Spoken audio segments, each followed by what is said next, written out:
So what's going on guys, Kid is here and welcome back to a brand new video. For today I will show you the best Lost Arks updated tier list in 2023. So this game in general has a bunch of fun classes to play and we have a very unique variety to choose from. But the big question is, which classes can actually perform the best and do the highest damage and much more. So I've done a bunch of testing and here's the best tier list that you've been waiting for. So if this sounds interesting to you, then let's get right into it. And then, just before we start, I want to introduce you to today's video sponsor, Avison Remote. So, by using Avison Remote, you will be able to control your PC with your phone whenever you want. And the best thing about it is that the software is completely free to download for Windows, iOS and Android.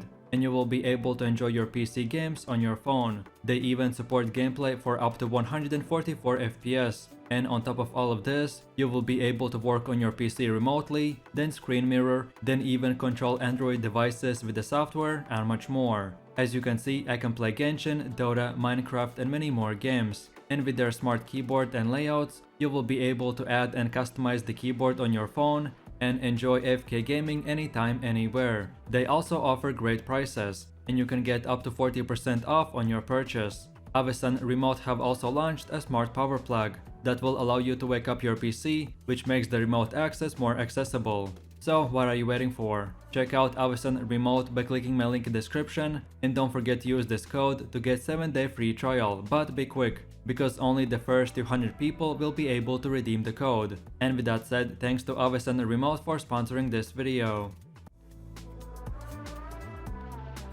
So then moving over to the first class, which is the Bard, and she gets to be in the S tier.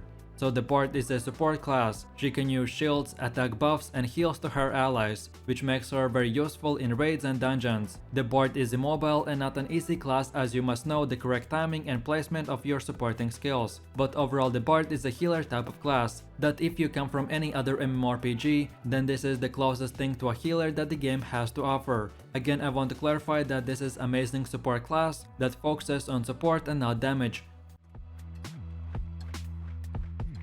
So then moving over to the second class, which I will put at the S tier, and it is the Paladin. So the Paladin is the support class. He has yellow and blue skills. Yellow skills will activate your support abilities and blue skills are meant for damage. As you are support class, you are wanted in any type of endgame content. Then as well, the Paladin has the best damage boosting support in the game. But this class is not the easiest to pick up, since you have to be very quick with the supporting skills, and you have to be capable of placing them at the correct area, and that's about it. So then moving over to the next class, which is the Scrapper, and we want to put her right next to the Paladin. So Scrapper has two ways to play this class. The first build has low high damage skills and it's called the Shock build, or then the second one is more mobile, with consistent DPS type but a bit lower damage, and it's called the Taijutsu. Both playstyles deal around the same damage in a long run, so overall this is a easy class to pick up. The different mana bars might feel weird at the start, but it won't be too difficult to get used to. So then for the fourth class we have the Sorceress, and she gets to be in the S tier. So Sorceress is a typical mage class that focuses on casting spells. In PvE she has two builds where you can have good sustained DPS and mobility, or you have a huge amount of burst but very little mobility. This class has very short dodge skills. The main issue is that if you get focused, you don't have that many tools to deal with the enemy. And the hardest part about the Sorceress is decision making for both PvP and PvE. Due to the lack of mobility, you have to position yourself carefully, but if you get used to it, then you will be able to do super high DPS. So then for the last S tier class, we have the Striker. So Striker is a fast-paced brawler class. He deals quick hits and does pretty high DPS. This class is very similar to the Wardancer, but he is just a bit slower. Overall, this is a great class with a nice attack speed buff for the whole team, and he has a very fun bursty playstyle that will deal consistent damage in PvP and PvE.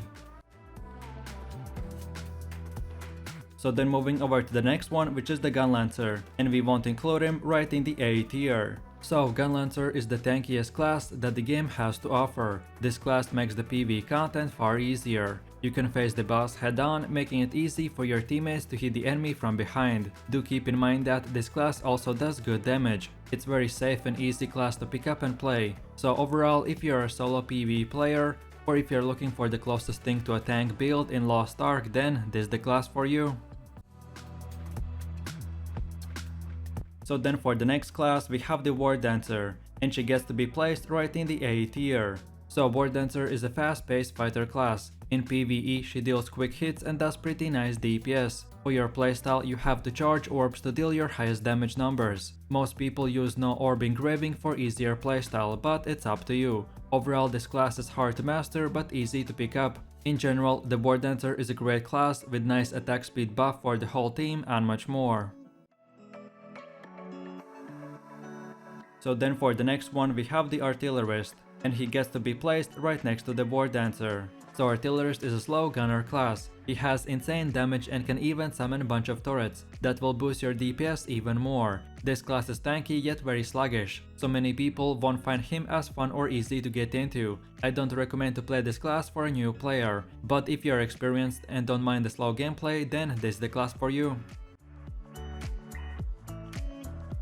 So then for the next class we have the Shadowhunter, and I will place him right in the A tier. So the Shadowhunter is a demon based class. In PvE she plays more like a fighter rather than assassin. She has really good range on skills and damage. There are two ways to play this class. The first build focuses on demonic form where you get bunch of fun abilities to use, but then you get a bit less damage, or then the second build disables the demon form and you purely use your human form skills for the highest damage possible. So overall this is a fairly easy class to pick up and learn. The playstyle of the Shadowhunter is super fun and you will be able to do a bunch of damage. So then for one of the last classes that gets to be in the A tier, and it is the Gunslinger. So Gunslinger is one of the hardest classes to learn for PvP and PvE. This class is similar with the Deadeye but still very different. Gunslinger mainly uses his rifle to do damage. He's easier to play than Deadeye and can reach full damage potential very fast. He has a lot of utility and mobility that makes this class very strong, and if you play it right, then you will do a really good amount of damage. So then for the next class we have the Deathblade that gets to be placed right next to the Gunslinger. So Deadblade is a rogue / assassin type of class. She has great damage, good debuffs and overall performs very good. In general Deadblade is very mobile class, fairly easy to pick up and play, and most importantly with the right build you will be able to do super high damage. And by the way, after you're done watching this video, I have made full in-depth guides for every single class in Lost Ark. So if you're interested in the highest damage build for each class, then scroll through my channel and you will find exactly what you're looking for. And then for the last and final A tier class, and we have the Summoner. So this is a class that deals with summons. She still uses some skills that do a lot of damage as well. She is a very nice class to learn in raids because you're always dealing damage. In PvP this class is annoying to deal against, and a strong backup for any team composition. She is very immobile and easy class to pick up and do very well for any beginner or veteran player. So then moving over to the next class, which is the Reaper, and we want to include her right in the B tier. So Reaper is a true assassin class. If you enjoy a rogue type of class, then this is the one for you. She has a lot of stealth, teleports and poison based attacks. Reaper as well has two different playstyles. One is the burst mode with the moon engraving, or then the second one is the sustained DPS that uses the thirst engraving. Difference is little between these builds, but overall I would recommend the moon setup. This class has very good DPS. In PvP she also feels very good and fun class to play with. And then lastly, most skills will move you, so she is a super mobile class and probably one of the fastest classes in the game. So then for the next class we have the Destroyer that gets to be placed right next to the Reaper. So Destroyer is a very slow but very hard hitting class. He has a lot of shielding from his skills and he can do crazy amount of damage. In general Destroyers are very good, fun and not hard class to pick up and learn. Usually you won't be playing as the disruptor / engaging role because you have a lot of knockdown super armor skills, which makes you really good at sticking to your enemies and much more. So then for the next one we have the Berserker, and he gets to be placed right in the B tier. So Berserker is a bit slow class that deals massive amounts of damage. Generally, this class is regarded as one of the top performing classes for solo and group content. His identity skill is a burst mode that gives him boost in power and a special skill to use. So overall, this class is very easy to pick up and learn. In PvE, if you're using one of my two builds, then you will be able to do crazy amount of AoE damage.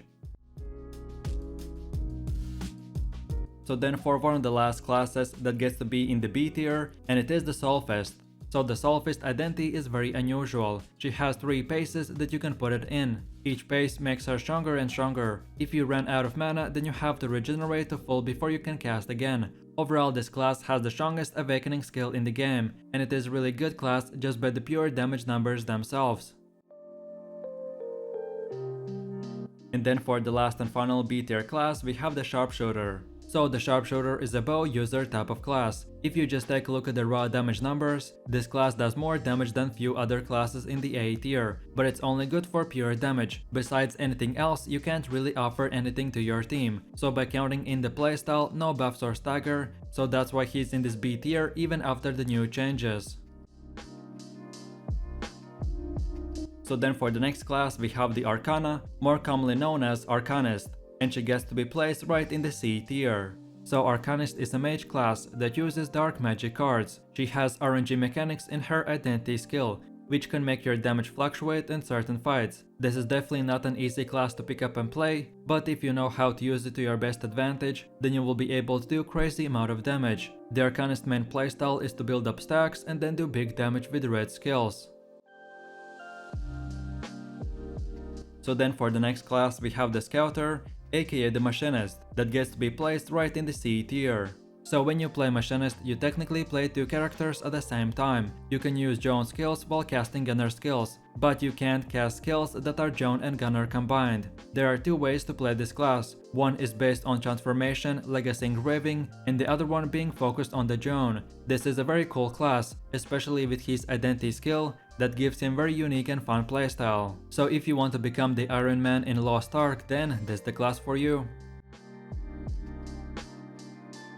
And then for the last and final C tier class we have the Lance Master, aka the Glaivier. So Glaivier is a spear wielding class. He's very fast paced that has to swap between 2 different weapons, but he's easier to manage than Deadeye. The Glaivier has to charge 3 bars and then swap to the other weapon to get a huge damage boost. This is the only class with a real counter skill that is very useful in raids. So overall I really do recommend for every single player to at least try this class out. And then moving over to the last class in this 21 class tier list, which is the Deadeye, and we want to place him right in the D tier. So Deadeye in PvE is a hard-hitting class that uses 3 different weapons. The main DPS weapon is the shotgun. This class is strong. It can be even top DPS if you manage everything perfectly. The issue with this class is that it's super squishy. It's very easy to get killed while using your shotgun skills. Overall, this is a very hard class to pick up and get used to, and in the endgame, it will require low ping to perform to its maximum potential. So with that said, I really do appreciate everyone for watching guys, and I hope you enjoyed it. If you have any suggestions, feedback, or maybe you have a different idea about a class on this Lost Ark tier list, then you are feel free to leave your comments in the comment section down below. Like I said in the middle of the video, if you like any of these classes, and if you're looking for the highest damage build, then I have made a specific guide for every single class. So just scroll through my channel and you will find the best build for you. And while you're doing that, please click like, subscribe, and enable that notification bell. So this way you could support the channel and you won't miss any more amazing content from me. With that said, you have an amazing day and I will see you in my next video. So take it easy, peace.